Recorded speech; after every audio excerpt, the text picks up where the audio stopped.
నగరం విశ్వనగరం దిశగా అడుగులు వేస్తోంది. ఎన్నో రంగాల్లో దూకుడు పెంచింది. కానీ రెస్టారెంట్, ఫుడ్ ఇట్లాంటి అంశంలో చాలా వెనుకబడిన సందర్భాలు ఇటీవల కనిపిస్తున్న సందర్భం కనిపిస్తోంది. ఏ రెస్టారెంట్ వెళ్ళినా, ఏ ఫుడ్ ప్యాకింగ్ కంపెనీకి వెళ్ళినా అక్కడ చెడిపోయిన ఆహార పదార్థాలను సర్వ్ చేస్తున్న పరిస్థితి. ఇది అత్యంత దారుణమైన విషయంగా కూడా సామాన్య ప్రజానీకం పరిగణిస్తున్న పరిస్థితులు కనిపిస్తున్నాయి. ఎందుకు ఈ విధంగా జరుగుతోంది? నిఘా లేఖన, మరి లేకపోతే నిర్లక్ష్యమా యాజమానులది ఏంటో తెలుస్తుందా? మన దగ్గర ఫుడ్ సేఫ్టీ కంట్రోలర్ బాలాజీ రాజు గారు ఉన్నారు. సార్ నమస్తే అండి. నమస్తే అండి. మనం చూస్తున్నాం ఇటీవల కొన్ని సంఘటనలు వెలుగులోకి వచ్చే అత్యంత ప్రమాదకరం.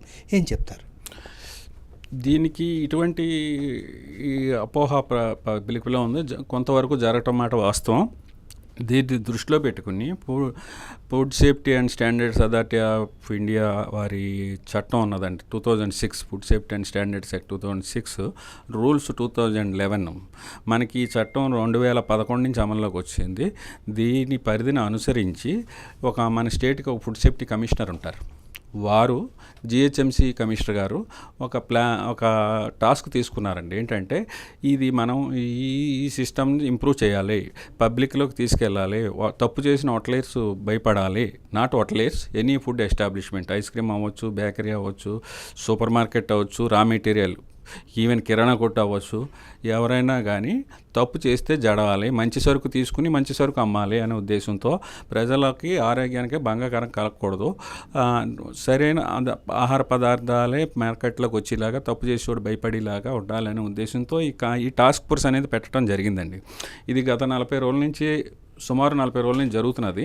మా 6వ తారీఖు వరకు కట్ ఆఫ్ డేట్ తీసుకున్నాం మేము, మే 6 వరకు. అక్కడికి మాకు 39 ఐడెంటిఫై చేసాం. కొన్ని ఇన్స్పెక్షన్లు ఎక్కువైనాయి కానీ 39 ఐడెంటిఫై చేసాం. అందులో 15 వరకు మినిమల్ వయలేషన్స్ ఉన్నాయి కాబట్టి అది పక్కన పెట్టి 24 ఎస్టాబ్లిష్మెంట్స్కి అందులో చాలా రిపీటెడ్గా ఉన్నాయి. 24 ఎస్టాబ్లిష్మెంట్స్కి ఎడ్యుకేషన్స్ ఆర్డర్స్ ఇష్యూ చేయడం జరిగిందండి.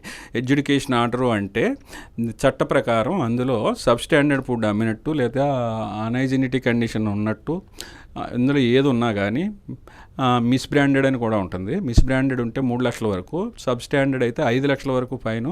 సంబంధిత జిల్లా అదనపు కలెక్టర్ వారు, అంటే మన జిహెచ్ఎంసి పరిధి మహానగర హైదరాబాదు 4 జిల్లాల పరిధి ఉన్నదండి. 4 జిల్లాల్లో అదనపు కలెక్టరు, రెవెన్యూ వారి దగ్గర కేసు ఫైల్ చేయడం జరిగింది.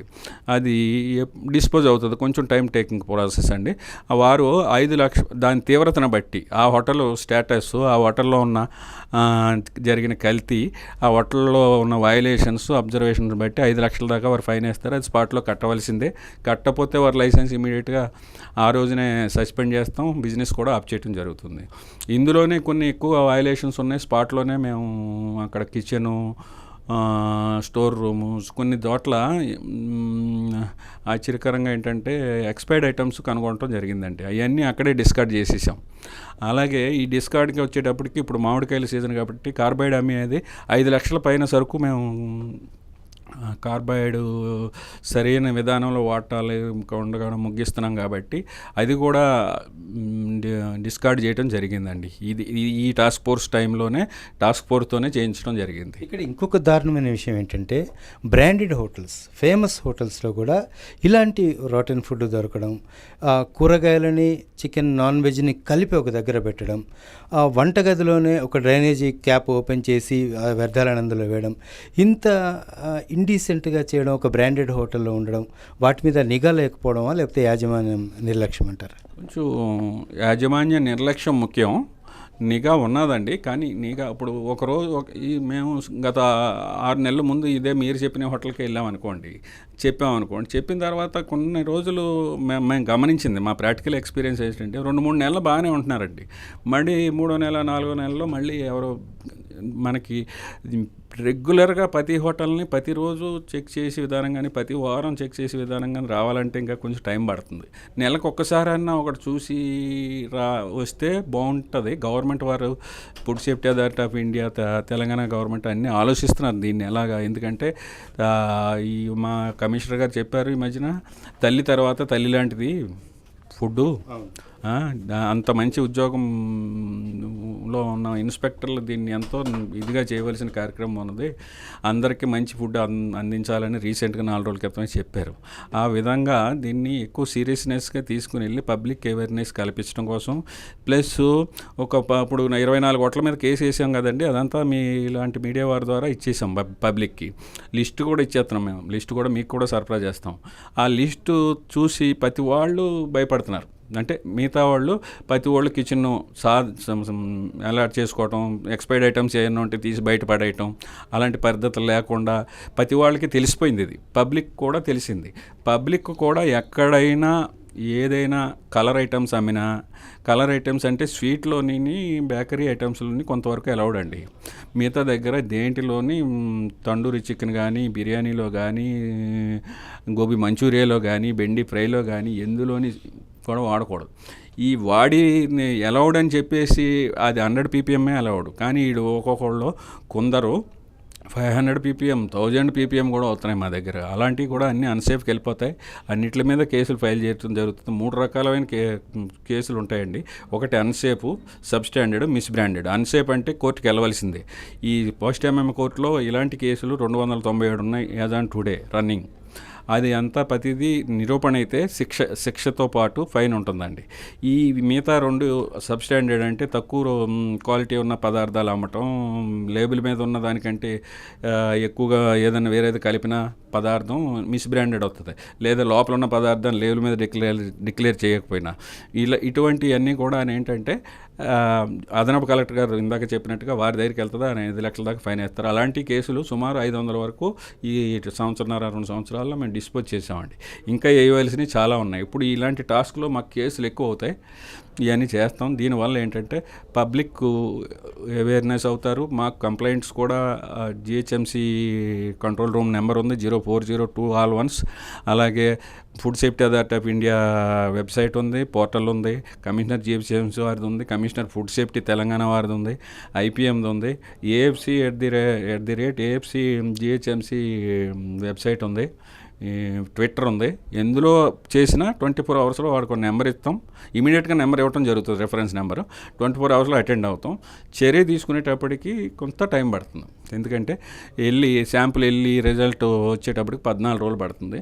కొంత ఏదైనా మరీ దారుణమైన పరిస్థితి ఉంటే అక్కడ స్పాట్లోనే కిచెను, స్టోర్ రూమ్ మూసేసి వాళ్ళకి నోటీస్ ఇస్తాం. ప్రతి వాళ్ళకి ముందు అయితే మాత్రం నోటీస్ ఇస్తామండి. నోటీస్ ఇచ్చి 24 గంటలు టైం ఇస్తాం. కొన్నిట్లకి 3 రోజులు 4 రోజులు ఇస్తాం.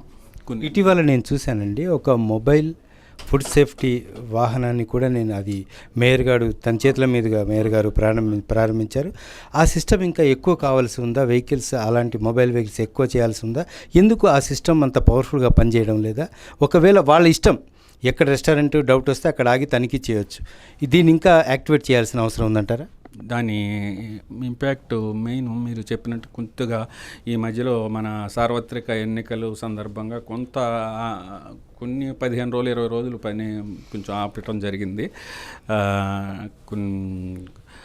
దాని ముఖ్య ఉద్దేశం ఏంటంటే మెయిన్ హోటల్స్ కాదండి, మెయిన్ స్ట్రీట్ ఫుడ్ వెండర్స్. మా ఉద్దేశం హోటల్స్ కూడా చిన్న హోటల్స్ కూడా స్ట్రీట్ ఫుడ్ వెండర్స్ ఎక్కడైతే 10 మంది కంటే ఎక్కువ ఉన్నారో, 5 కంటే ఎక్కువ ఉన్నారో అక్కడికి వెళ్ళి ప్రతిరోజు ఒక్కొక్క జోన్కి ఒక్కొక్క రోజు పెడతామండి.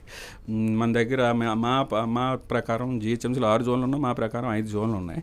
ఎక్కడ ఎక్కువగా ఉంటే అక్కడికి వెళ్తుంది, ఒకరోజు ఒక జోన్కి వెళ్తుంది. ఈవినింగ్ టైం టార్గెట్ చేస్తాం. 5 తర్వాత కదా స్ట్రీట్ ఫుడ్ వెండర్స్. అలాగే ఎర్లీ మార్నింగ్ కొన్ని సాఫ్ట్వేర్ కంపెనీల దగ్గర ఉన్నది. అక్కడికి వెళ్ళి అనుమానం వచ్చిన శాంపుల్స్ను స్పాట్లో టెస్ట్ చేస్తారండి. అందరి దగ్గర తీయం. 20 మంది ఉన్నారనుకోండి, 20 మంది దగ్గర తీరు, ర్యాండమ్గా 2-3 దగ్గర తీస్తారు. అది అందరినీ పిలిచి వాళ్ళు ఎదురుగుండా టెస్ట్ చేస్తారు. అందులో ఉన్న లోపం ఏదుందో చెప్తారు. లోపం సపోజ్ ఏదో ఒక ఆయిల్ ఉంది, ఈ ఆయిల్ బాగోలేదు అబ్బాయి, ఇన్నిసార్లు మరిగించకూడదు. టీ పౌడర్ ఉంది, ఇందులో రంగు ఉన్నది. కాఫీ పౌడర్ ఉంది, ఇందులో ఏదో తేడా ఉన్నది అని స్పాట్లో చెప్పి, ఇలాంటివి మీరు ఎవరైనా మళ్ళీ కానీ మేము నెక్స్ట్ ట్రిప్ వచ్చేటప్పటికి చేస్తే నీ బండి తీసేయబడుతుంది, దాని ద్వారా నీ ఉపాధి పోతుంది. ఆ చర్య కూడా ఉంటుందండి. అంచేత అది రెగ్యులర్గా నడుస్తుంది. రీసెంట్గా కొంచెం ఎన్నికలు ఉన్న మూల ఒక 15 రోజులు 20 రోజులు ఆగింది. ఇప్పుడు మళ్ళీ నడుతున్నదండి. ఓకే, ఇటీవల మనం చూసాం కొన్ని కంపెనీలు, బిగ్ బాస్కెట్ లాంటి కంపెనీలు డైరెక్ట్ ఫుడ్ని ఆర్డర్ ఇవ్వగానే తీసుకొచ్చి ఇస్తున్నాయి. వాటి మీద ఏమైనా నిఘా ఉందా? ఉందండి నిఘా. నాట్ ఓన్లీ మీరు చెప్పిన బ్రాండే కాదు, చాలా అన్ని బ్రాండ్లోని వాళ్ళు డిస్ట్రిబ్యూషన్ సెంటర్లు, గోడౌన్స్, ఈవెన్ స్టోర్స్ కూడా చెక్ చేస్తున్నాం. అక్కడ ఏదైనా ఎక్స్పైర్డ్ ఐటమ్స్ కానీ ఇంకోటి కానీ ఏదైనా ఉంటే ఇమీడియట్గా చర్య తీసుకుంటాం. అక్కడే డిస్కార్డ్ చేసేస్తాం, నోటీస్ ఇస్తాం, అవసరమైతే చట్ట ప్రకారం పై అధికారుల అనుమతి తీసుకుని దాన్ని సీజ్ కూడా చేసేస్తాం. ఇటీవల కొన్ని కేసులు వచ్చినాయి. బిగ్ బాస్కెట్ నుంచి వచ్చిన పదార్థాలన్నీ కూడా కుళ్ళిపోయిన పరిస్థితిలో ఉన్నాయి. దీనికి పట్టించుకుంటారు, ఎవరు దీని సమస్య పరీక్షిస్తారనే కోణంలో కొన్ని కథనాలు వెలుగులోకి వచ్చాయి. ఇది రీసెంట్గా మేము ఒక 2-3 నెలల నుంచి విజిట్ చేయడం జరిగిందండి. ఇదే కోణంలో నిన్న కూడా మాకు కొన్ని కంప్లైంట్స్ వేరే వారి ద్వారా వచ్చినాయి. దానికి ఈరోజు మా టీమ్స్ 2-3 చోట్ల మా టీమ్స్ ఆన్ ది జాబ్, ఆ జాబ్లో ఉన్నారు.